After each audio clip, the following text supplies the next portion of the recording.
Bismillahirrahmanirrahim. Assalamu alaikum dear students. If you are new in this channel, so you may like and subscribe my channel and click the bell icon to get more notification of my videos. So students, in this lecture I will tell you this is the MCAT chemistry test and I will tell you about that MCQs of the MCAT chemistry Professional Education Academy of this test Khairpur. This is the second combined test batch number 2020 to 2021 batch.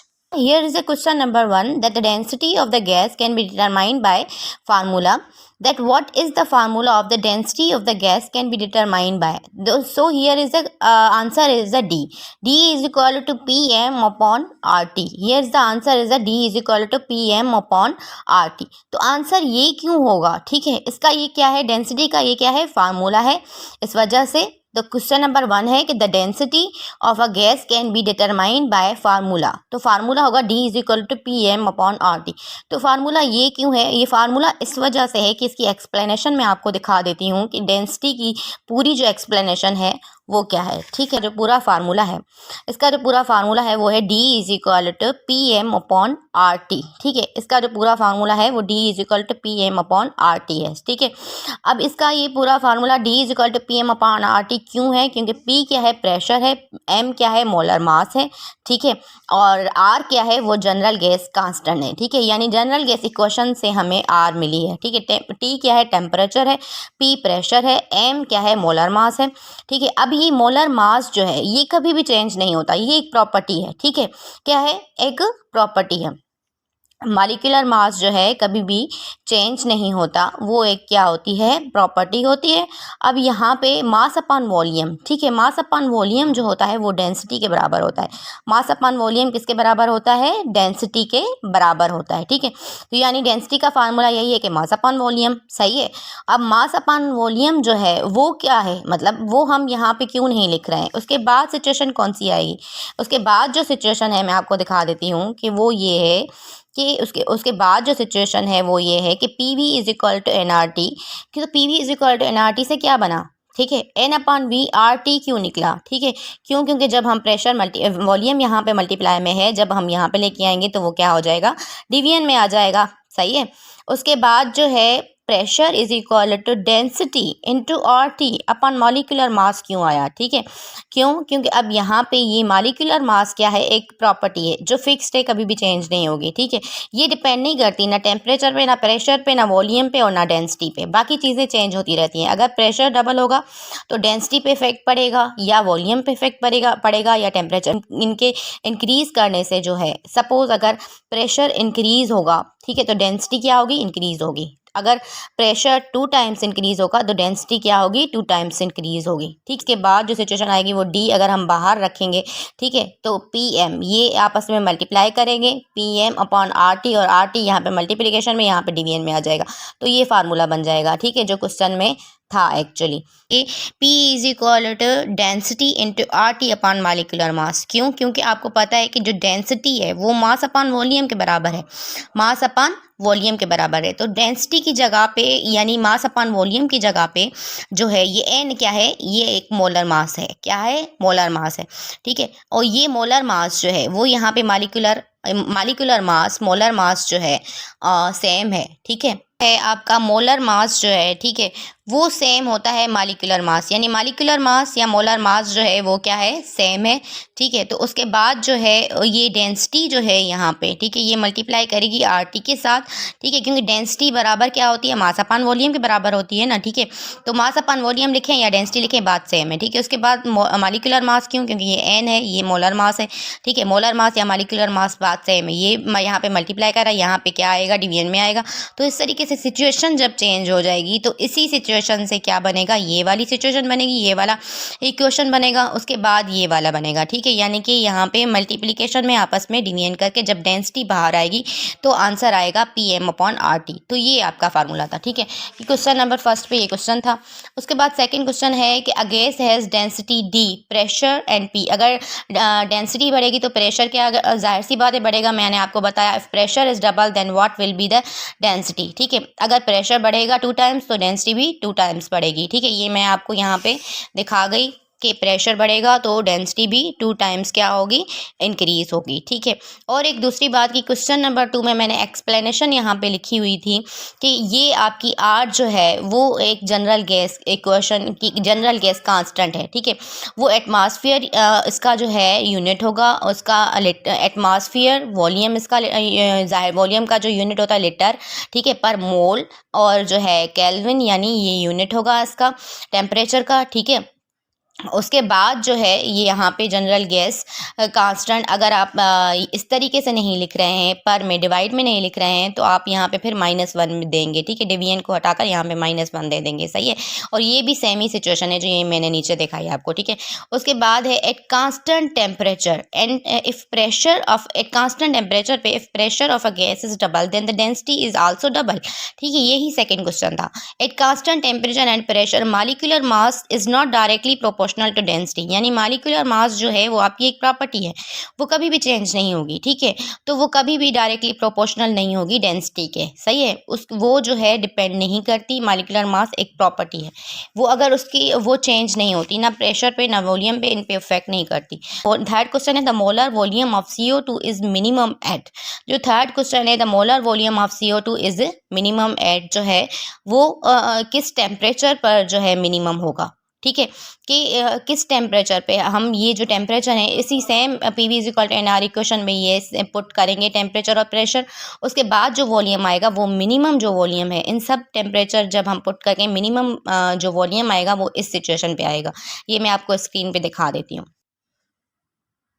अब इसमें देखेंगे from ideal gas equation. ठीक है, अब ideal gas equation जो है वो PV is equal to NRT है। सही है, यानी कि यहाँ पे मैं आपको दिखा देती हूँ कि PV is equal to NRT। सही है, अब यहाँ पे PV यानी कि यहाँ पे वॉल्यूम क्या कर रहा है, प्रेशर के साथ मल्टीप्लाई कर रहा है। क्या कर रहा है, मल्टीप्लाई कर रहा है।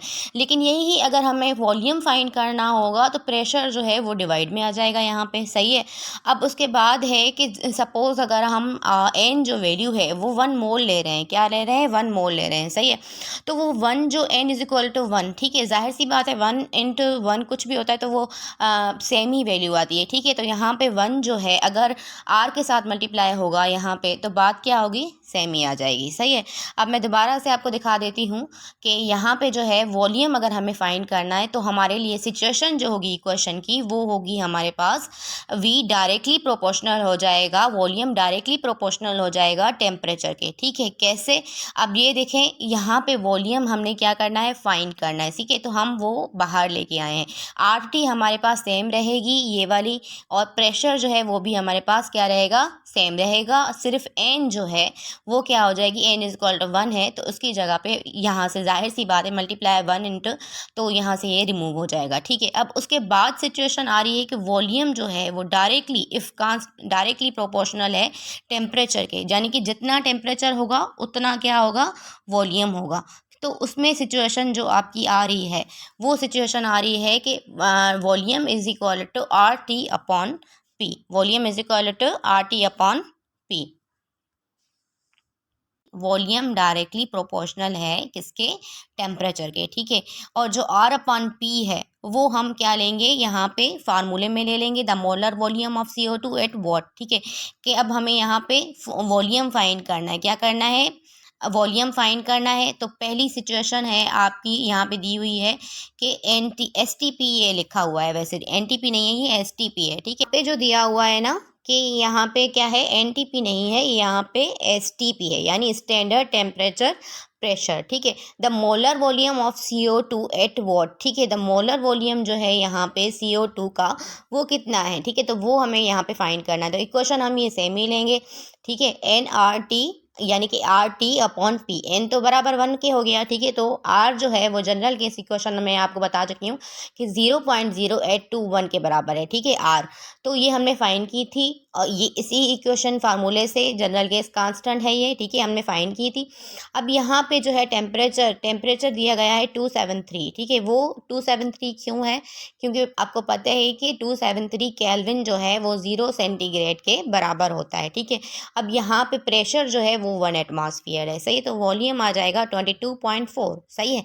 अब फर्स्ट इक्वेशन में जो वॉल्यूम आया है वो 22.4 आया है, सेकंड में आया है 11.2, थर्ड में आया है 32.8। ठीक है, उसके बाद फोर्थ सिचुएशन में आया है 22.4। सही है, तो यहाँ पे द मोलर वॉल्यूम जो CO2 का आया है वो फर्स्ट सिचुएशन में आया है 22, उससे हाफ आया है 11। सही है, उसके बाद जो है 11 यानी 22 से भी बढ़ गया 32 हो गया फिर, यानी मैक्सिमम जो आया है टेम्परेचर पे वो 127। जब हम टेम्परेचर 127 रखेंगे यानी वो बराबर होता है 127 सेंटीग्रेड बराबर एंड 1 एटमॉस्फेयर बराबर किसके होगा, 127 हम प्लस करेंगे किसमें, सेंटीग्रेड 273 में। 127 जो है आपका वो प्लस होगा किसमें, 273 में, प्लस होगा 273 में, क्योंकि ये केल्विन है। ठीक है, अब ये इतने जो हैं ये इसमें प्लस होंगे, तो उसके बाद जो वैल्यू आएगी वो यहाँ पे हम रखेंगे। उसके बाद वैल्यू आएगी आपकी 400। सही है, ये जो आपस में प्लस होंगे तो 400 आएगा और 0.0821 मल्टीप्लाई होंगे 400 से और डिवाइड, तो आंसर आएगा 32.8। ठीक है, अब ये 32.8 जो है ये क्या है, आपका वॉल्यूम आया है, मैक्सिमम वॉल्यूम आया है इतने टेम्परेचर पे। तो अब जैसे MCQs में आएगा कि ये इतने टेम्परेचर पे आपका मैक्सिमम वॉल्यूम क्या आया है, ठीक है, और कितने टेम्परेचर पे आया, तो वो आप उसको फिर टिक करेंगे कि 127 सेंटीग्रेड पे एंड 1 एटमॉस्फेयर पर जो है वो क्या आया है, मैक्सिमम जो है वॉल्यूम CO2 का आएगा।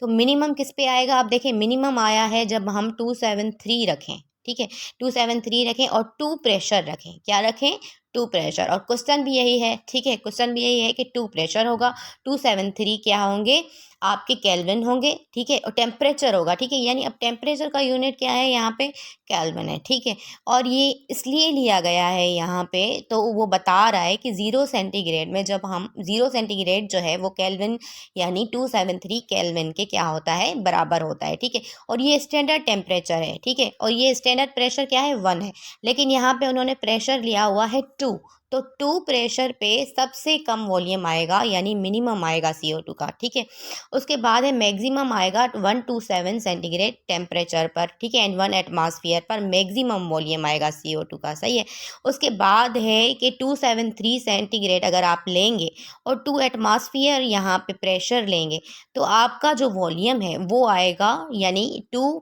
आपने यहाँ पे क्या लिया है, प्रेशर लिया है। ठीक है, तो आपका वॉल्यूम जो आएगा 273 सेंटीग्रेड पे वो आएगा 22.4, वो आएगा 22.4 वॉल्यूम आएगा। सही है, तो ये थी situation, there is the molar volume of CO2 is maximum at, ये मैक्सिमम का यहाँ पे बताया गया है, वहाँ पे क्वेश्चन में था मिनिमम का, तो हम मिनिमम का जो है वो टिक करेंगे वॉल्यूम को 11.2 को। सही है, देखिए मैं आपको अगेन समझा देती हूँ कि इसमें जो है ना आप कंफ्यूज ना हो। सही है, क्योंकि यहाँ पे 0 सेंटीग्रेड लिया गया है, क्या लिया गया है, 0 सेंटीग्रेड, और 0 सेंटीग्रेड 273 केल्विन के बराबर होता है।